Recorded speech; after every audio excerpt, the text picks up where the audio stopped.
الحمد لله نحمده ونستعينه ونستغفره ونؤمن به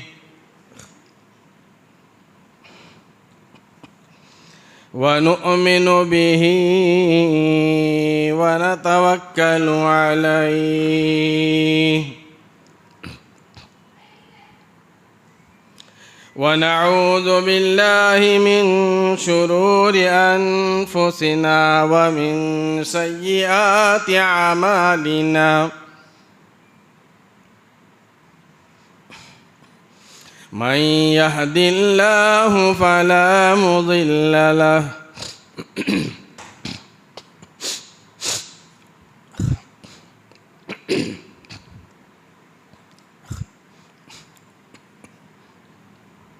ومن يضلله فلا هادي له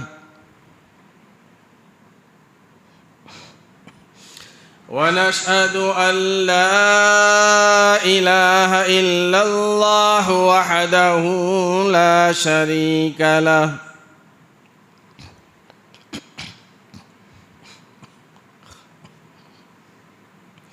ونشهد أن سيدنا وسندنا ونبينا وشفيعنا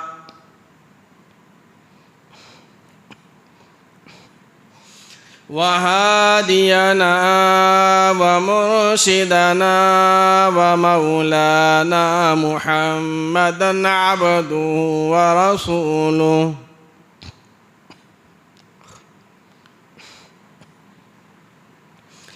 أرسله بالحق بشيرا ونذيرا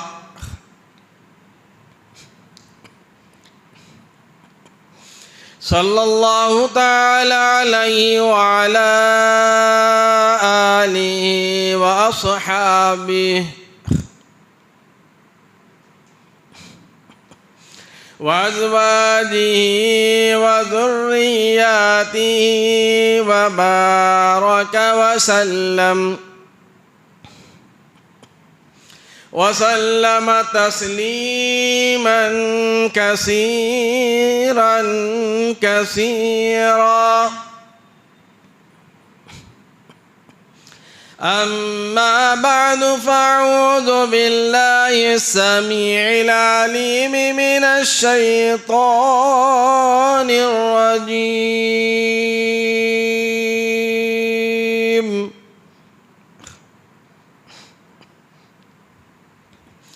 بسم الله الرحمن الرحيم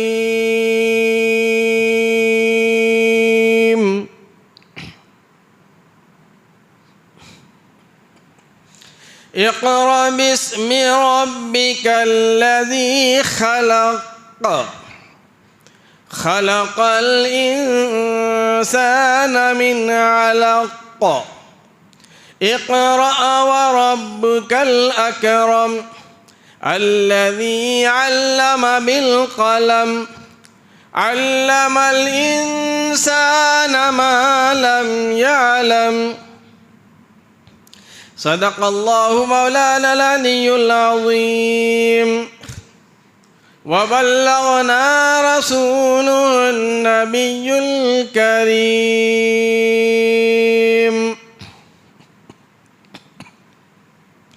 ونحن على ذلك لمن الشاهدين والشاكرين والحمد لله رب العالمين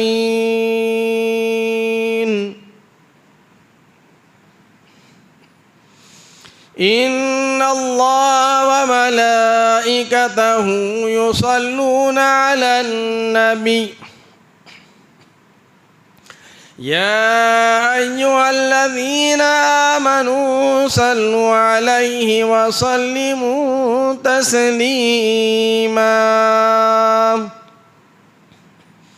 اللهم صل على محمد وعلى آل محمد كما صليت على إبراهيم وعلى آل إبراهيم إنك حميد مجيد. اللهم بارك على محمد وعلى آل محمد كما باركت على إبراهيم وعلى آل إبراهيم إنك حميد مجيد.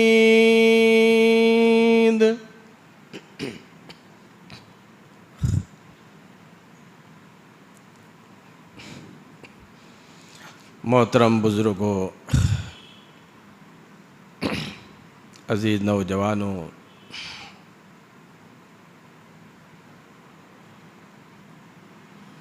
اور میری سننے والی ماں بہنوں،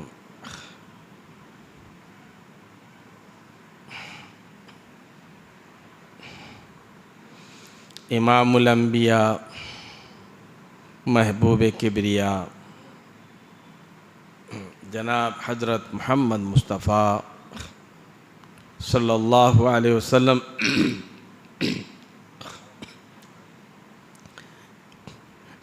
کی سیرت طیبہ کا سلسلہ چل رہا ہے۔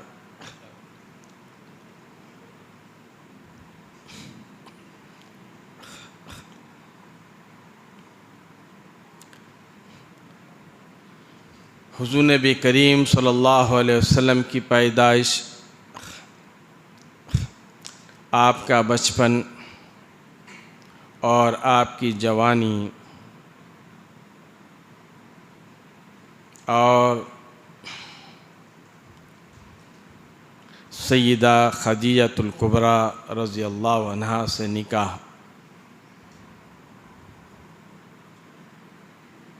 حضور نبی کریم صلی اللہ علیہ وسلم سے ہوا تھا، یہاں تک بات آئی تھی۔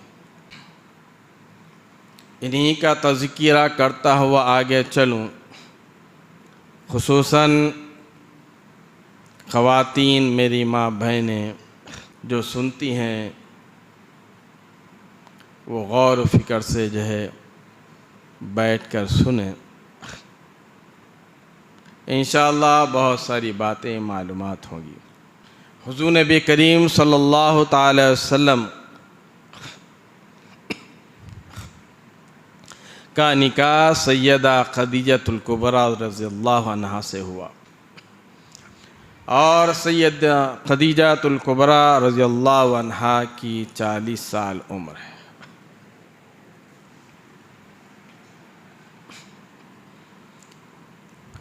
اس طرح سے دن گزرتے گئے، جب حضور نبی کریم صلی اللہ تعالی وسلم کی 35 سال کی عمر ہوئی، مکہ المکرمہ میں ایک واقعہ پیش آیا جو تعمیر کعبہ کا تھا۔ کعبۃ اللہ کی تعمیر کا وقت آیا۔ کعبۃ اللہ کی دیواریں بوسیدہ ہو گئی،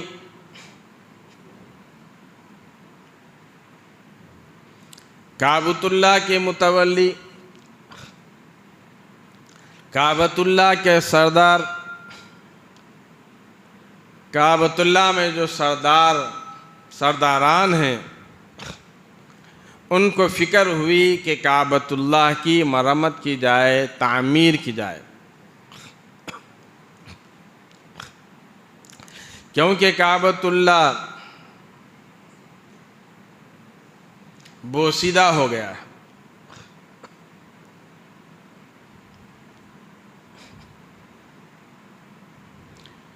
اور ادھر ڈر بھی تھا کہ کہیں کعبۃ اللہ کو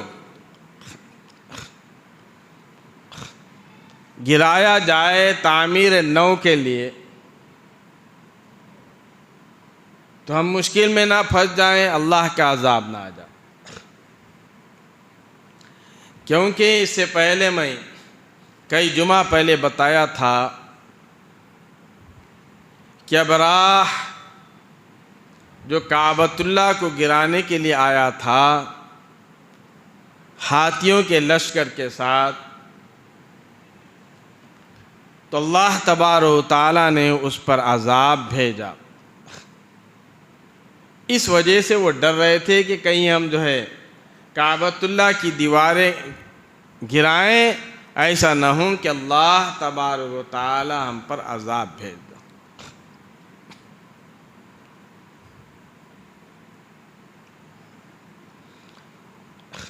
کچھ نے کہا کہ نہیں جی، اس کی نیت تو خراب تھی، ہماری نیت تو کعبۃ اللہ پھر دوبارہ بنانے کی ہے۔ ولید بن مغیرہ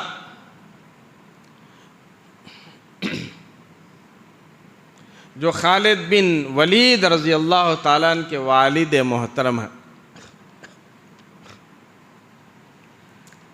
اس وقت وہ موجود تھے،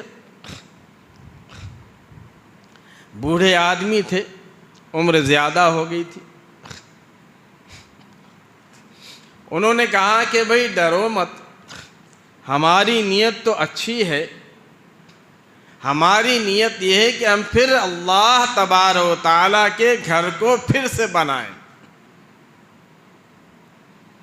اگر تم کو ڈر ہے تو ایسا کریں گے، میں تو بوڑھا ہو گیا ہوں، قبر کے قریب ہو گیا ہوں، مرنے والا ہی ہوں، تو میں ہی شروع کر دیتا ہوں۔ مرنا تو جب بھی ہے، مرنا تو اب بھی ہے، جب موت آئے گی اس وقت بھی مرنا ہے، اگر اللہ کا عذاب آ گیا تو بھی مرنا ہے۔ تو لہذا تعمیر نو کی جو دیواریں تھی جو بوسیدہ ہو گئی تھی کعبۃ اللہ کی، اس کو میں توڑنا شروع کرتا ہوں۔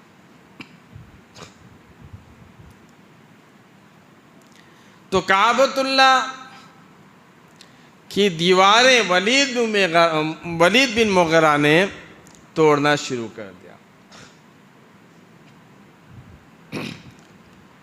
جب توڑنے لگے تو کہنے لگے کہ جی آؤ، میں توڑنا شروع کر دیا ہوں، کوئی عذاب نہیں آیا، جی آ جاؤ۔ نہیں اور تھوڑا توڑیے۔ پھر آپ نے توڑا، پھر پھر کہا مکے والوں سے آؤ، اب تو عذاب نہیں آیا۔ کہنے نہیں پھر آپ توڑیے اور بھی، پھر ہم آئیں گے۔ یعنی وہ ڈر تھا جو اللہ تبارک و تعالیٰ نے جو عذاب بھیجا تھا ابراہ پر، ہاتھی والوں پر، وہ خوف طاری تھا ان پر کہ اللہ کا گھر ہے، بیت اللہ ہے، اس کو ہم اگر توڑیں گے تو اللہ تبارک و تعالیٰ کا عذاب آئے۔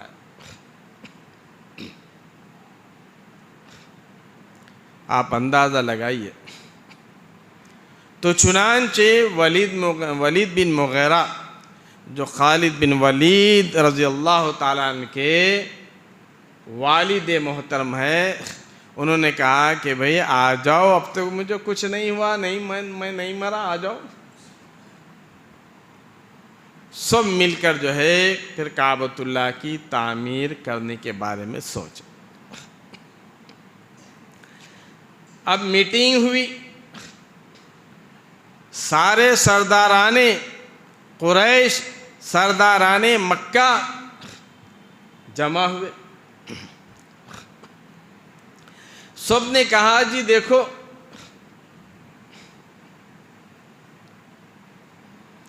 کعبۃ اللہ، یہ بیت اللہ، یہ اللہ تبارک و تعالی کا گھر ہے، اس کو حلال پیسہ لگنا چاہیے۔ سبحان اللہ، کیا لوگ تھے جی، جہالت تو بھری ہوئی تھی، مگر پھر بھی اللہ کے گھر کو بنانے کے لیے یہ دل میں خیال تھا کہ اللہ کے گھر کو بنا رہے ہیں، اس کو حلال کا پیسہ لگنا چاہیے۔ کیونکہ اس وقت بدکاری عام تھی، زناکاری عام تھی، سود خوری عام تھی، ظلم زیادتی عام تھی، قتل غارت گری عام تھی۔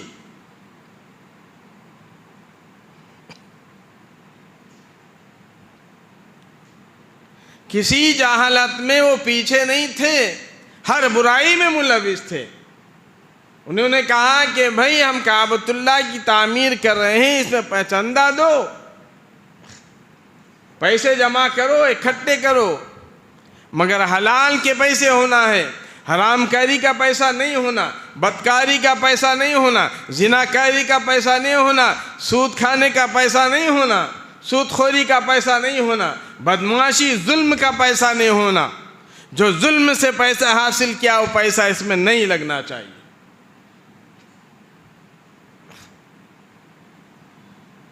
تھے تو کافر، تھے تو مشرک، بتوں کی پوجا کرنے والے، 360 کی بتوں کی پوجا کرنے والے، لات و عزا کی پوجا کرنے والے کہہ رہے ہیں کہ جی اللہ کے گھر کو تو جو حلال مال لگنا چاہیے۔ آج ہمارا کیا حال ہے؟ ہم اسی جہالت کی طرف لوٹ کر آ رہے ہیں۔ زناکاری عام ہے، بدکاری عام ہے، سود خوری عام ہے، شراب نوشی عام ہے، نشہ عام ہے، حرام کاری عام ہے، قتل غارت گری عام ہے، بدمعاشی عام ہے، ظلم و ستم کرنا عام ہے۔ معصوم کو دیکھ کر، کمزور کو دیکھ کر ہر طاقتور یہ چاہتا ہے کہ اس کو دبائیں۔ اس وقت مکے میں بھی یہی حال تھا اور آج بھی یہی حال ہے۔ کل کا کلپ اٹھا کے دیکھیے، واٹس ایپ پہ نیوز میں آیا ہے، ایک شخص چھورا گھونپ رہا ہے، مارنے والا طاقتور، مار کھانے والا کمزور۔ کچھ بھی ہوا ہوگا، آپس میں انسان کے ہو ہی جاتا ہے، پیسے کا لین دین، کچھ بھی جو ہے لین دین ہوتا ہے، مگر یہ تو نہیں ہے کہ ماری جائے، جان ہی لے لی جائے، چاہے وہ مسلمان ہو چاہے جو ہے ہندو ہے، کوئی ہو، ہر ایک کی جان جان ہوتی ہے۔ حالات یہ ہو رہے ہیں۔ پچھلے جمعہ، اس سے پہلے جمعہ میں بتایا تھا اللہ کے نبی صلی اللہ تعالی وسلم کی جوانی کس طرح خوبصورت تھی، اور ہماری جوانی کو ہم کہاں صرف کر رہے ہیں، کہاں خرچ کر رہے ہیں، کہاں لگا رہے ہیں۔ اس لیے تو فرمایا گیا کہ آؤ اللہ کے نبی صلی اللہ علیہ وسلم کی سیرت سنو، اللہ کے نبی صلی اللہ علیہ وسلم کی سیرت پڑھو، پیارے آقا صلی اللہ تعالی وسلم کی سیرت پڑھو، سنو، تو معلوم ہوگا کہ کس طرح سے زندگی گزارنا چاہیے۔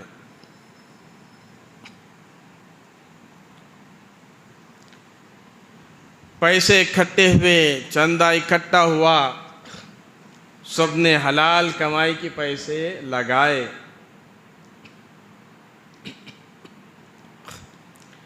تو جتنی تعمیر ہوتی ہے اس کے لیے جتنا پیسہ چاہیے اتنا پیسہ جمع نہیں ہوا، یعنی کم پیسہ جمع ہوا۔ اتنی بڑی تعمیر کے لیے پیسہ زیادہ چاہیے تھا تو پیسہ کم جمع ہوا۔ مشورہ ہوا، پھر یہ پیسہ تو اتنا ہی ہوا ہے، تو کسی نے کہا کہ جتنا پیسہ ہے اتنا ہی کی تعمیر کر دی جائے، اتنی ہی تعمیر کر دی جائے۔ پہلے کعبۃ اللہ، ہم جو گیس والے الحمدللہ معلوم ہوگا، کعبۃ اللہ کو ایک دروازہ ہے، فوٹو میں بھی آپ نے ویڈیو وغیرہ میں بھی دیکھے ہوں گے۔ پہلے، اس سے پہلے کعبۃ اللہ کو 2 دروازے تھے، ایک طرف سے آنا، ایک طرف سے جانا۔ اس وقت جو کعبۃ اللہ کی تعمیر کی گئی ہے، پیسے کم ہونے کی وجہ سے انہوں نے کعبۃ اللہ کو چھوٹا کر دیا اور ایک دروازہ لگا۔ کعبۃ اللہ کو چھوٹا کر دیا اور ایک دروازہ لگایا۔ اب جو کعبۃ اللہ کا جو حصہ جو چھٹا تھا وہاں پر چھوٹی سی دیوار اٹھا دی، چھوٹی سی دیوار اٹھا دیے جس کو ہم حطیم کہتے ہیں۔ یہ بھی اللہ کی مصلحت ہے جی مسلمانوں کے لیے۔ کعبۃ اللہ کے اندر جانا کس کے بس کی بات ہے؟ کعبۃ اللہ کے اندر جانا بادشاہی جاتے ہیں، وزیری جاتے ہیں، بڑے بڑے لوگ جاتے ہیں، مجھ کو اور آپ کو وہاں پر کون جانے کے لیے جو ہے دے گا؟ تو اللہ تبارک و تعالیٰ نے ہم پر یہ احسان فرما دیا کہ کعبۃ اللہ کا جو تھوڑا سا حصہ ہے وہ کعبۃ اللہ کے باہر ہے، جس کو حطیم کہتے ہیں۔ اس حطیم میں جو شخص بھی جائے گا گویا کعبۃ اللہ کے اندر چلا گیا۔ سبحان اللہ سبحان۔ اس میں ہر ایک کو موقع ملتا ہے، ہر حاجی کو موقع ملتا ہے، ہر عمرہ کرنے والے کو موقع ملتا ہے۔ جس نے وہ حطیم میں جو بھی حطیم میں چلا گیا گویا وہ کعبۃ اللہ کے اندر داخل ہو گیا، اور جس نے اس حطیم کے اندر نماز پڑھا گویا وہ کعبۃ اللہ کے اندر نماز پڑھا۔ سبحان اللہ۔ اللہ تبارک و تعالیٰ نے کتنا ہم پر فضل فرمایا۔ اب کعبۃ اللہ کی تعمیر ہوگی جناب۔ اللہ کے نبی صلی اللہ علیہ وسلم کی شان بتا رہا ہوں، سنیے۔ کعبۃ اللہ کی تعمیر ہو گئی۔ حجر اسود جو تھا، جب دیواروں کو توڑ رہے تھے، حجر اسود کے مقام پر جو حجر اسود تھا وہاں سے نکال کر اس کو رکھے تھے۔ اب تعمیر ہو گئی، حجر اسود کو لگانا تھا، حجر اسود کو لگانا تھا اس کے مقام پر۔ ہر سردار بولتا جی یہ حجر اسود لگانے کا شرف مجھ کو حاصل ہو، ہر ایک سردار بولتا کہ یہ حجر اسود لگانے کا شرف مجھ کو حاصل ہو، ہر ایک بولتا۔ کئی سردار تھے، اب جھگڑا ہو گیا، تلواریں نکل گئی، خون ریزی ہونا باقی تھا۔ کسی نے کہا کہ بھائی دیکھو لڑو مت، آؤ بیٹھو۔ بیٹھے، کہا کہ دیکھو ابھی یہاں پر بیٹھ جاؤ، کعبۃ اللہ کے صحن میں، حرم میں بیٹھ جاؤ، علی صبح، جب صبح ہوگی اس وقت جو سب سے پہلے کعبۃ اللہ کے اندر داخل ہوگا وہ جو کہے ہم اس کی بات کو مانیں گے۔ غور سے سننا، جو بھی صبح داخل ہوں گے ہم ان کی بات کو مانیں گے، ان کی بات ہم کو منظور ہوگی۔ سب نے کہا کہ یہ تو بات بہت اچھی ہے بھائی، چلو بیٹھ جاؤ۔ رات گزری، صبح ہوئی، اب انتظار ہے، منتظر ہیں سب کے کون آئے، ہم ان کی بات پر جو عمل کریں۔ باب السلام دروازے سے، باب السلام دروازہ، اس دروازے سے داخل ہوئے حبیب خدا صلی اللہ تعالی علیہ وسلم۔ سب نے ایک آواز لگائی، جاء الصادق الامین،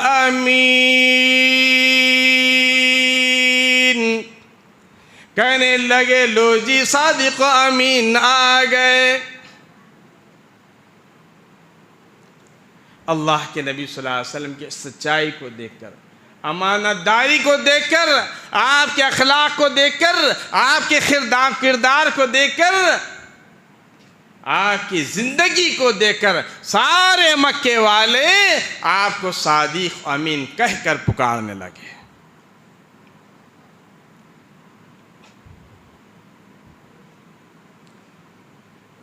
پیارے آقا صلی اللہ تعالی علیہ وسلم حرم محترم میں داخل ہوئے، سب نے کہا جاء الصادق الامین،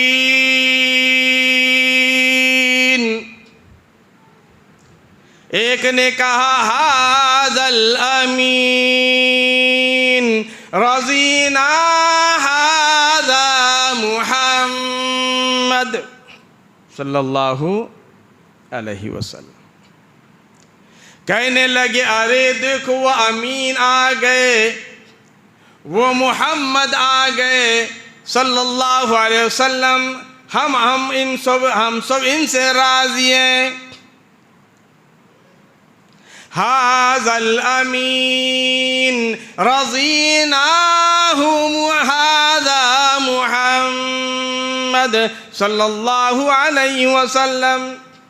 سارے اکٹھے ہو کر کہنے لگے ارے صادق آ گئے، امین آ گئے، محمد آ گئے صلی اللہ علیہ وسلم، ہم تو ان کی بات پر راضی ہیں، یہ جو کہیں گے ہم راضی، منظور ہو جائیں گے، ہم قبول کریں گے، یہ جو کہیں گے ہم ان کی بات کو مان لیں گے۔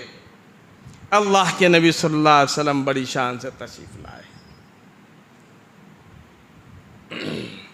سب اکٹھے ہو گئے، سارا واقعہ سنایا۔ پیارے آقا صلی اللہ علیہ وسلم نے فرمایا کہ بھئی پھر کیا کریں؟ کہنے لگے جی حجر اسود لگانا ہے، یہ جنت سے آیا ہوا پتھر، یہ عظمت والا پتھر، یہ بابرکت پتھر ہر سردار چاہتا ہے کہ میں لگاؤں۔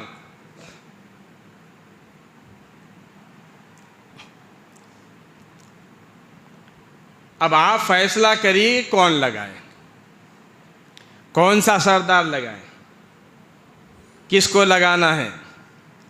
پیارا آقا صلی اللہ تعالی وسلم اندازہ لگائے قربان جاؤں، کیا حکمت تھی اللہ کے نبی صلی اللہ علیہ وسلم کی۔ آپ نے فرمایا کہ بھائی لڑائی جھگڑے کی بات نہیں، لڑائی جھگڑا بری بات ہے، اچھی چیز نہیں ہے، لہذا ایک چادر لاؤ۔ ایک چادر لا کر بچھائی گئی۔ اللہ کے نبی صلی اللہ علیہ وسلم نے اپنے دست مبارک سے، اپنے مبارک ہاتھ سے اس حجر اسود کو اٹھائے اور چادر کے بیچ میں رکھ دیے۔ اس کے بعد سارے سرداروں کو بلایا اور فرمایا کہ ہر سردار، ہر قبیلے کا سردار، ہر خاندان کا سردار آئے اور اس چادر کو پکڑ لے۔ سب نے چادر کو پکڑا اور فرمایا کہ اٹھاؤ۔ سارے سردار چادر کو پکڑ کر اٹھا کر چلے ہیں حجر اسود کے پاس۔ فرمایا کہ خوش ہو؟ سب نے کہا کہ ہم خوش ہیں۔ فرمانے لگی کون لگا رہے ہیں؟ ہر سردار کہہ رہا ہے کہ میں لگا رہا ہوں، ہر سردار کہہ رہا ہے کہ میں لگا رہا ہوں، مجھے یہ شرف حاصل ہوا ہے۔ اللہ کے نبی صلی اللہ علیہ وسلم نے سب کی رضامندی کو دیکھا اور آپ نے حجر اسود جہاں پر تھا وہاں پر جب چادر آئی، اپنے مبارک ہاتھوں سے، دست مبارک سے آپ نے حجر اسود کو اٹھایا اور حجر اسود کے مقام پر لگا دیا۔ سب خوش ہوئے، سب خوش ہوئے، سب نے کہا کہ جو ہے ہم کو یہ شرف حاصل ہوا، لیکن اصل میں اللہ کے نبی صلی اللہ علیہ وسلم کو اللہ تبارک و تعالیٰ نے یہ شرف حاصل کیا۔ یہ موقع اللہ تبارک و تعالیٰ نے دیا، یہ شرف حضرت محمد رسول اللہ صلی اللہ علیہ وسلم کو اللہ تبارک و تعالیٰ نے دیا۔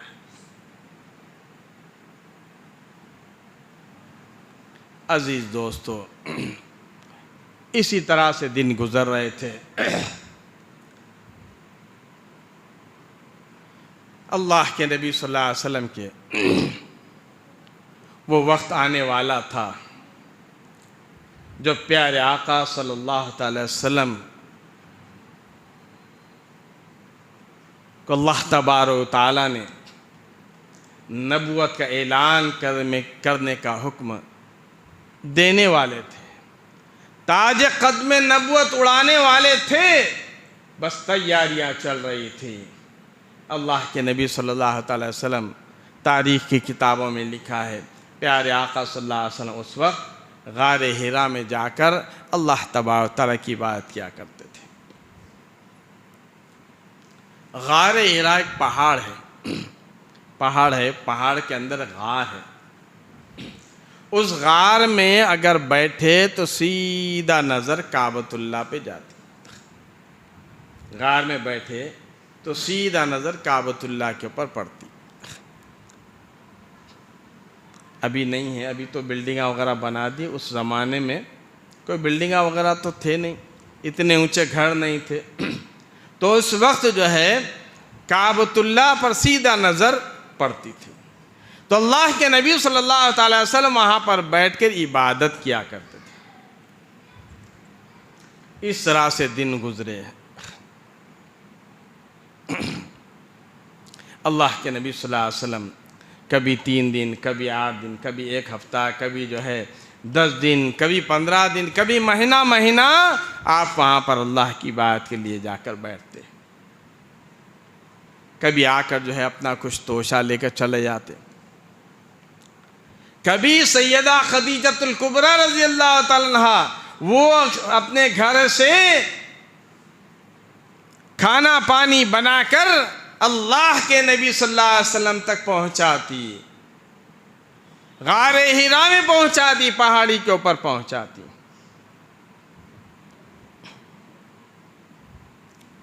کیا خوش نصیب بیوی ہوں گی۔ آج کوئی اپنے خاوند کا کھانا بناتی ہوگی، آج کوئی اپنے بیٹے کا کھانا بناتی ہوگی، کوئی اپنے بھائی کا کھانا بناتی ہوگی، کوئی اپنے سسر کا کھانا بناتی ہوگی۔ خدیجہ مبارک ہو تم کو، تم نے امام الانبیاء صلی اللہ علیہ وسلم کا کھانا بنا کر لے جاتی ہے۔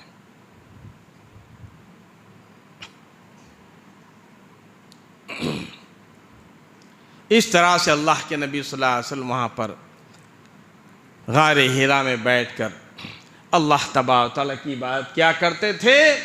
اچانک وہ دن بھی آ گیا، فرمایا جاء الملک، ایک فرشتہ اللہ کے نبی صلی اللہ تعالی وسلم کے پاس غار حرا میں پہنچ گیا۔ وہ کون تھے؟ وہ جبریل امین۔ جبریل امین آ گئے اور پیارے آقا صلی اللہ تعالی وسلم کو فرمایا کہ اقرأ یا محمد، اے محمد صلی اللہ علیہ وسلم پڑھیے۔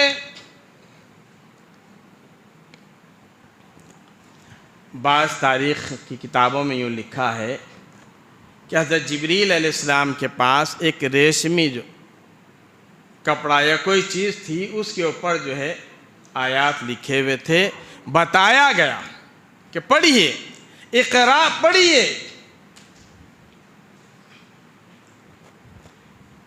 میرے آپ کے پیارے آقا امام الانبیاء محبوب کبریاء حضرت محمد رسول اللہ صلی اللہ علیہ وسلم نے فرمایا کہ جبریل امین ما انا بقاری، میں پڑھا ہوا نہیں ہوں۔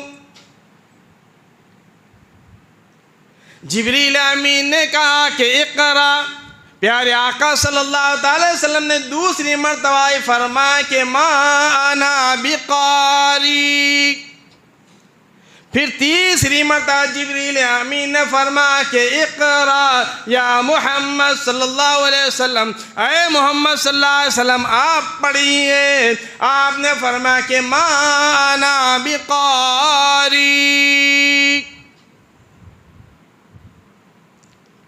تیسری مرتبہ اللہ کے نبی صلی اللہ علیہ وسلم کے فرمانے پر جبریل امین نے اللہ کے نبی صلی اللہ علیہ وسلم کو اس طرح سے سینے سے لگایا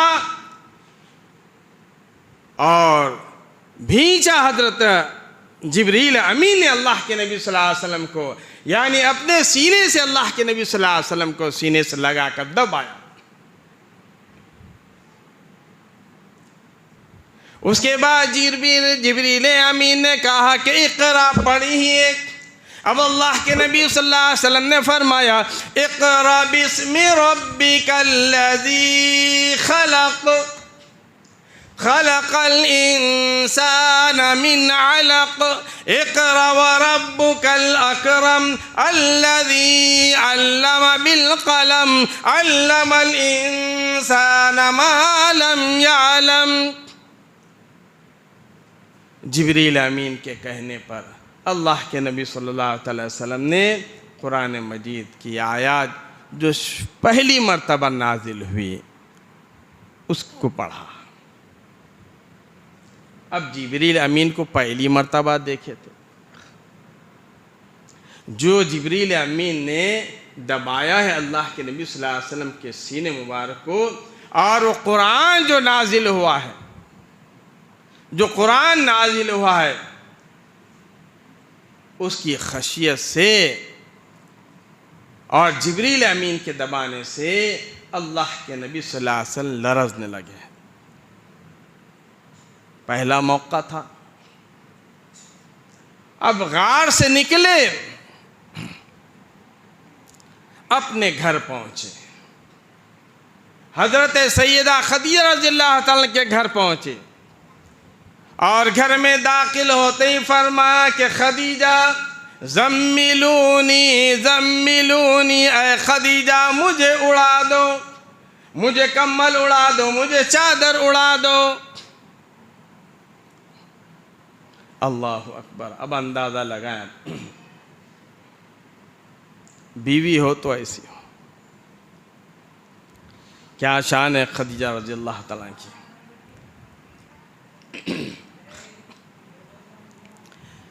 اللہ کے نبی صلی اللہ تعالی وسلم آرام فرمائے، حضرت خدیجہ نے آپ کو اڑا دیا،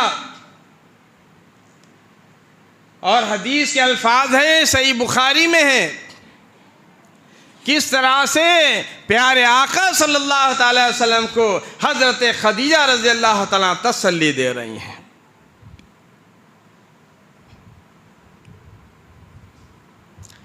حدیث پاک میں فرمایا قالت خدیجہ، حضرت سیدہ خدیجہ الکبریٰ رضی اللہ تعالیٰ عنہ نے فرمایا کلا واللہ، کہنے لگی کہ اللہ کی قسم، اے میرے محبوب، اے میرے آقا، آپ پریشان کیوں ہوتے ہیں؟ اللہ کے نبی صلی اللہ تعالی وسلم نے فرمایا لقد خشیت علی نفسی، اے خدیجہ میری جان کا مجھے خوف ہے۔ حضرت خدیجہ رضی اللہ تعالیٰ کہنے لگی کاللہ واللہ ما یخزیک اللہ ابدا انک لتصل الرحم وتحمل الکل وتکذب المعدوم وتقری الضیف وتعین علی نوائب الحق۔ حضرت خدیجہ رضی اللہ تعالیٰ قربان جاؤ، ہائے، بیٹھیے پیارے آقا صلی اللہ علیہ وسلم کے سر مبارک کے پاس، سر پر ہاتھ پھیرتے ہوئے، آپ کی بالوں میں ہاتھ پھیرتے ہوئے کہتی ہیں کہ میرے آقا، میرے سرتاج، آپ پریشان مت ہوئیے، آپ کیوں پریشان ہوتے ہیں؟ کہ اللہ ہرگز ہرگز نہیں، واللہ اللہ تبارک و تعالیٰ کی قسم ہے، آپ تو ہمیشہ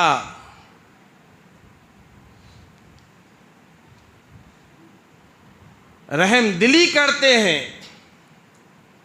آپ تو ہمیشہ رشتوں کو جوڑتے ہیں، آپ تو ہمیشہ رشتوں کا خیال کرتے ہیں، آپ تو ہمیشہ سچ بولتے ہیں، اور آپ تو ضعیفوں کے، کمزوروں کی آپ مدد کرتے ہیں، اور حق کے کاموں میں آپ مدد کرتے ہیں۔ آپ کو اللہ تبارک و تعالیٰ ضائع نہیں کرے گا۔ اس طرح سے حضرت خدیجہ رضی اللہ تعالیٰ تسلی دے رہی ہیں، اور خود ہی دل میں ایک تڑپ رہی ہیں کہ پروردگار مجھے ایسا چاند جیسے شکلوں والا، ایسے عظمتوں والا، شان والا شوہر ملا، پروردگار ایسا نہ ہو کہ میں آج اپنی زندگی سے ہاتھ دھونے بیٹھنا ہو جاؤں۔ ادھر تسلی دے رہی ہے اور دل میں ادھر فکر کر رہی ہے۔ کیا ایسی عورتیں آج ہیں؟ الا ماشاء اللہ، کوئی ہوگی جو اپنے شوہر کو تسلی دے گی۔ جب شوہر پریشان ہے، خاوند پریشان ہے، گھر میں آیا ہے پریشانی کی حالت میں، فوراً جانچ لے گی، کیا آپ کی شکل پریشان حال دکھ رہی ہے؟ آپ کیوں پریشان حال ہے؟ کوئی ٹینشن میں معلوم ہوتے ہیں، آپ تشریف رکھیے، پانی لاتی ہوں، چائے لاتی ہوں، آپ نوش فرمائیے، پیجئے۔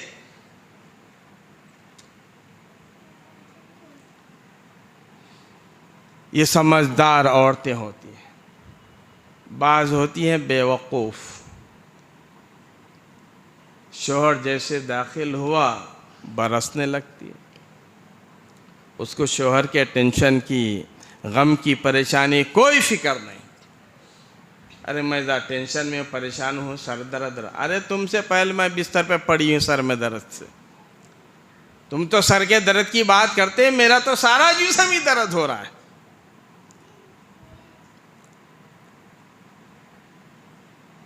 کچھ عورتوں کی حالات ایسے ہیں۔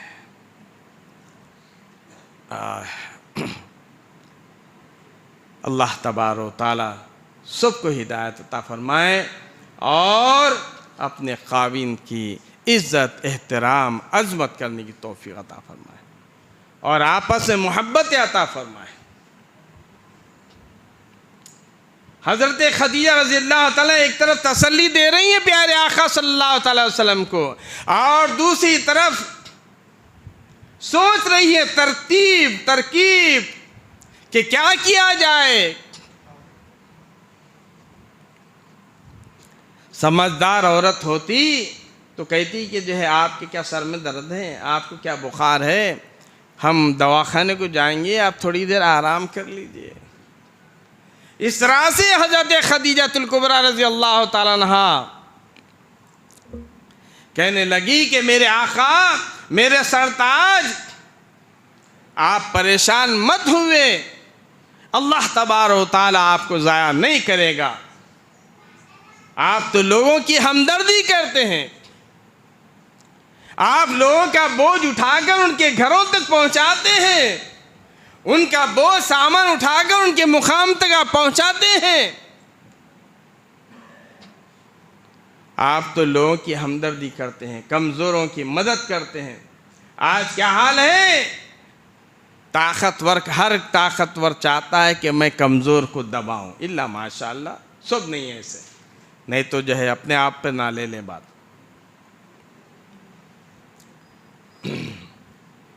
حضور نبی کریم صلی اللہ تعالی وسلم زندگی بھر فرمایا کرتے تھے، خدیجہ نے جو تسلی دی آج تک مجھے وہ یاد ہے۔ میرا دل خوش ہوا، مجھے تسکین ہو گئی، مجھے راحت ملنے لگی حضرت خدیجہ رضی اللہ تعالیٰ عنہ کی تسلی دینے سے۔ حضرت خدیجہ کہنے لگی کہ میرے ایک چچا زاد بھائی ہیں ورقہ بن نوفل، وہ جو ہے توریت کے عالم ہے، توریت کے حافظ ہے، اگر آپ کہیں تو ان کے پاس جائیں، ان سے کچھ مشورہ لے لیں۔ ورقہ بن نوفل عیسائی مذہب اختیار کر چکے تھے، قبول کر لیے تھے۔ اس زمانے میں عیسائی مذہب حق پر تھا، کیونکہ حضرت موسیٰ علیہ السلام کے بعد کئی نبی آئے اور حضرت موسیٰ علیہ السلام پر توریت نازل ہوئی تھی، آپ کو توریت دی گئی تھی جس طرح سے ہم کو قرآن مجید دیا گیا، اس طرح سے حضرت عیسیٰ علیہ السلام کو انجیل دی گئی تھی۔ تو آخری نبی حضور صلی اللہ علیہ وسلم کے آنے سے پہلے آخری جو نبی تھے حضرت عیسیٰ علیہ السلام تھے۔ حضرت عیسیٰ علیہ السلام اور اللہ کے نبی صلی اللہ علیہ وسلم درمیان میں کوئی نبی نہیں، تقریباً 500 یا 600 اس کے درمیان کا وقت گزرا، تو لوگ حق کی تلاش میں رہا کرتے تھے، تو حق کی تلاش کرتے کرتے کرتے عیسائی مذہب اختیار کر چکے تھے، اور کیونکہ حق پر وہ عیسائی مذہب اس وقت تھا، تو ورقہ بن نوفل توریت کے حافظ تھے، توریت کے عالم تھے، انہوں نے جو ہے حضرت عیسیٰ علیہ السلام کے مذہب کو اختیار کیا ہوا تھا۔ حضرت خدیجہ رضی اللہ تعالیٰ عنہ حضور نبی کریم صلی اللہ علیہ وسلم کو لے کر جا رہی ہیں، آگے آگے پیارے آقا صلی اللہ علیہ وسلم، اور پیچھے پیچھے خدیجۃ الکبریٰ رضی اللہ تعالیٰ چلے جا رہے ہیں۔ ورقہ بن نوفل کے پاس پہنچے، بات ختم پہ آ رہی ہے، باقی انشاءاللہ آئندہ آنے جو والا جمعہ عرض کروں گا۔ آگے آگے حضور نبی کریم صلی اللہ علیہ وسلم، پیچھے پیچھے خدیجۃ الکبریٰ رضی اللہ تعالیٰ عنہ ورقہ بن نوفل کے پاس بیٹھے۔ ورقہ بن نوفل نے سارے حالات سنے۔ ورقہ بن نوفل کہنے لگے جو شخص آپ کے پاس آیا ہے وہ کیا لایا، آپ سنائیں گے؟ اب آپ اندازہ لگاؤ، اللہ کا قرآن ہو، اللہ کا کلام ہو، اور مدینہ کریم صلی اللہ علیہ وسلم کی زبان ہو، اس کلام میں کتنا ہی مزہ اور لطف آتا ہوگا۔ اللہ کے نبی صلی اللہ تعالی علیہ وسلم تلاوت فرمانے لگے، فرما کہ بسم اللہ الرحمن الرحیم، اقرأ باسم ربک الذی خلق، خلق الانسان من علق، اقرأ وربك الأكرم الذي علم بالقلم، علم الإنسان ما لم يعلم۔ پیارے آقا صلی اللہ تعالی علیہ وسلم تلاوت فرما رہے، اور ادھر ورقہ بن نوفل کے آنکھوں سے آنسوں کی جھڑی چلی جا رہی ہے۔ حضور نبی کریم صلی اللہ علیہ وسلم نے دیکھا، خدیجۃ الکبریٰ نے دیکھا، ورقہ بن نوفل رو رہے ہیں، آنکھوں سے آنسو بہہ رہے ہیں۔ حضرت خدیجہ کہنے لگی کہ میرے چچا کے بیٹے ورقہ بن نوفل، کیا بات ہے آپ رو رہے ہیں؟ فرمایا کہ خدیجہ مبارک ہو، تم اللہ کے نبی کی بیوی ہو، تم ضائع نہیں ہوگی، تم پریشان ہونے والی خدیجہ، حیران ہونے والی خدیجہ، تم جو ہے اللہ کے نبی کی بیوی ہو، سید المرسلین کی بیٹی ہو، سید المرسلین کی بیوی ہو، اور رحمت للعالمین کی بیٹی ہو، خاتم النبیین محمد رسول اللہ صلی اللہ علیہ وسلم کی بیوی ہو۔ تم کو لاکھوں مبارک اور تم کو اربوں مبارک خدیجہ۔ یہ وہ قرآن ہے جو پہلے موسیٰ علیہ السلام پر، عیسیٰ علیہ السلام پر، پچھلے لوگوں پر یہ کہ اللہ کا کلام لانے والا یہ فرشتہ ہے، یہ قرآن مجید اللہ تبارک و تعالیٰ نے بھیجا ہے۔ ورقہ بن نوفل کہنے لگے کہ کاش میں اس وقت ہوتا، آخری بات اندازہ لگائیں، کاش میں اس وقت ہوتا، میں اب بوڑھا ہو گیا ہوں، کمزور ہو گیا ہوں، میری ہمت جواب دے گئی، موت قریب ہے، قبر میرے قریب ہے۔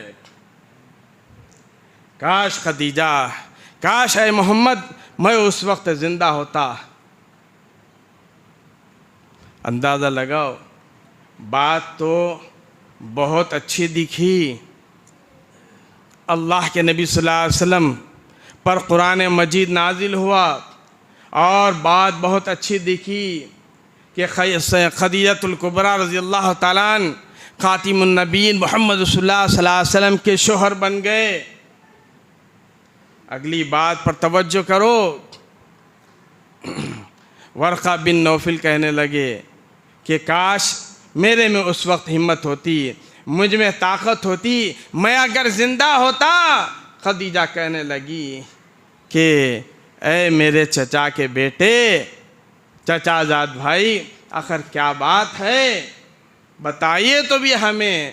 آپ نے فرمایا کہ اس وقت جب مکے والے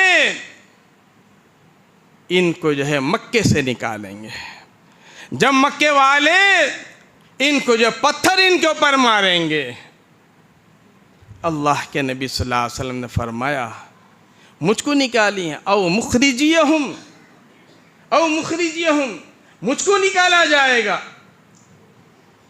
مجھ کو نکالا جائے گا۔ ارے میں تو صادق امین کے نعرے لگانے والے وہ لوگ، آج جو صادق امین کہنے والے، سچے امانت دار کہنے والے مجھ پر پتھریں برسائیں گے، مجھ کو پتھر ماریں گے اور مجھ کو یہاں سے نکالیں گے۔ ورقہ بن نوفل نے کہا کہ یہ ہر نبی کے ساتھ ہوا ہے، یہ آپ کے ساتھ بھی ہوگا۔ باقی انشاءاللہ اللہ تبارک و تعالیٰ سیرت پڑھنے سمجھنے کی توفیق عطا فرمائے، عمل کی توفیق عطا فرمائے، حضور پرنور آقا صلی اللہ علیہ وسلم سے محبت کرنے اور آپ کے بتائے ہوئے طریقے پر چلنے کی توفیق عطا فرمائے۔ باقی انشاءاللہ آئندہ جمعہ صحت رہی، زندگی باقی رہی تو عرض کروں گا۔ اللہ تعالیٰ مجھے اور آپ کو عمل کی توفیق عطا فرمائے۔ وصلی اللہ تعالیٰ علی خیر خلق محمد وعلی آلہ وصحبہ اجمعین والحمد للہ رب العالمین۔